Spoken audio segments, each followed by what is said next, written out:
நீங்கள் பார்த்துக் கொண்டிருப்பது 24 நியூஸ் தமிழ். வணக்கம். 24 நியூஸ் தமிழ் செய்திகளுக்காக லலிதா ரவி.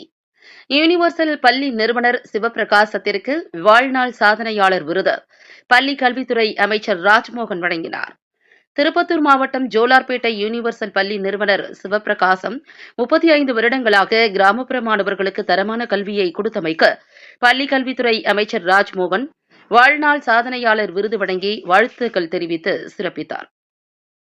இனிவரும் காலங்களிலும் இதுபோன்று சிறப்பாக பள்ளியை மேம்படுத்த வேண்டும், அதிக விருதுகளை உங்களுக்கு அரசாங்கம் வழங்க வேண்டும் என்று வாழ்த்து தெரிவித்தார். திருப்பத்தூர் மாவட்ட செய்தியாளர் ஆஞ்சி.